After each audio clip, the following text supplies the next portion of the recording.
Yeah, thanks, Laura. Yeah, so China on Film is an exciting new resource publishing in April, featuring film footage from the British Film Institute in the form of travelogues and amateur films taken in China and Hong Kong in the 20th century. These films were almost exclusively created by foreigners either visiting or working in China, and are paired with several newsreels filmed for Western audiences. These films provide a fascinating insight into both China during a century of immense change for the country, and how this China was perceived by predominantly Western travellers. The collection includes 130 films that consist of nearly 24 hours of film from 1900 to 1997, with the vast bulk of the films dating from 1908 to 1948. This includes possibly the earliest film footage taken in China, which you can see a shot of there, and it's in a film called Unidentified Chinese Men, and it's dated from 1900. In the collection we have both black and white and colour films, as well as a mix of silent and films with sound, and these films can range from 30 seconds to the longest, which is just shy of an hour.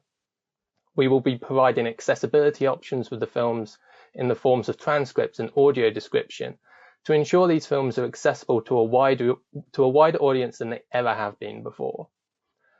Alongside these films is substantial content supplied by academics that provide context and avenues for research, as well as helping researchers to use film as a source to study the period or to complement their research in other areas.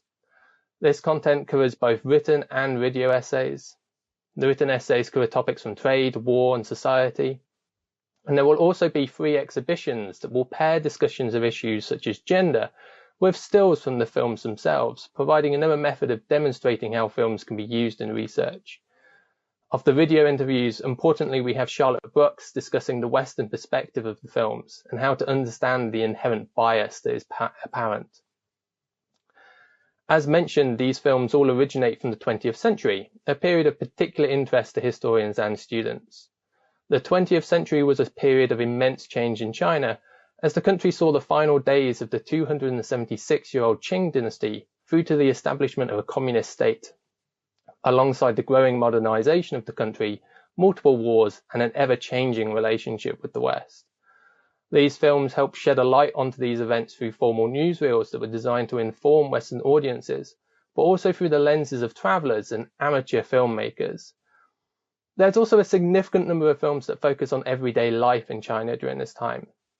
Most intriguingly are the films that are trying to have the viewer focus on one thing, but you can watch everyday life play out in the background, kids playing in the street, or people walking to work. Or when a Western narrator is telling the audience about the unchanging nature of China, while you can clearly see evidence of the new modern world in the background. A film that is quite indicative of the material in the collection is Drive Round the Island of Hong Kong, which was filmed in 1935, though that compiled until around 1937-1938. It covers a family of Europeans travelling around Hong Kong, and therefore we see Hong Kong from the European angle, with sections of the film focusing on sea resorts and tourist locations.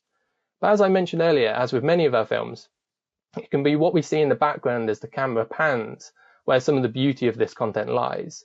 In an early part of this 18-minute long film, we see the family pull away in their modern motorcar and drive onto a main road with other cars and a large bus in the background, showing the modernity and wealth there was in a city such as Hong Kong. We then get a title card saying Aberdeen, a picturesque fishing village, still a favourite place to visit for tourists to Hong Kong to this day. We see a panning shot of this fishing harbour with the traditional fishing boats and junks before resting on a group of men fixing a sail by hand. As the camera moves to the front of the sailmakers, you will see one notice that he is being filmed and seems to duck to hide behind his colleague. It's a wonderfully human reaction. And even in this short clip, you see the juxtaposition between modernity and tradition that was central to the European mindset and view of China, and one that, as discussed by our academics, was not strictly accurate. I also enjoy a film called Oriental Venice from 1925, where you can see a screenshot on your screens now. Obviously a problematic title, but it is one of interest as it is an example of the stencil colour process that was generally done before true colour film was widely available. It is particularly noticeable when you pause the film, which is itself a modern convenience that it should be remembered would not have been part of the experience when these films were shown to contemporaries, and therefore the creators of these films would never have intended or planned for the film to be paused. But you can see that parts of the film has had this stencil colouring process applied to it that creates this quasi-colour film. This creates a quirky and oftentimes mesmerising film where parts of the film is in colour, but then parts are black and white, as you can see here. It's a fascinating example of technical progress in a way that seems so antiquated to the modern eye. Outside of the films themselves, I also wanted to highlight Joseph Ho's video interview that serves as an introduction to the collection and touches on the nature of the material. In this video, we included a demonstration of some 1930s film equipment that Joe owns that he uses to teach his students. It makes up about a 5-minute section of the video, but includes 2 examples of film equipment that would have been used to make some of the films in the collection. One of these is a replica, but the one that you can see I'm holding here is a camera that was actually used by missionaries in China during the time covered by the resource. It really helps provide a fascinating insight into how these films were created, and these cameras were a lot smaller and portable than I expected. As a final highlight, I present you with the simple image of a smile. This is from one of the first films I looked at from this collection, and so one of the first smiles I saw. It is these glimpses of real life and real people that I think are the most unique and rewarding aspects of studying history. And film can achieve this in a manner that the written document can sometimes struggle to portray, and is a part of why these moving images of the past are so unique. And it is an aspect that many of our academics within the content agree with, and I'll leave you with a quote from one of them, Peter Thilly, who wrote our piece on trade and economic life. Film, for a historian accustomed to squinting at poor handwriting and trying to imagine the world behind an archival document, is a wonderfully fresh way to experience the past. The filmmaker's agenda is sometimes more dominant than others, but the medium is such that they possessed but a limited ability to control what took place while the camera was rolling. And what took place while the camera was rolling was life.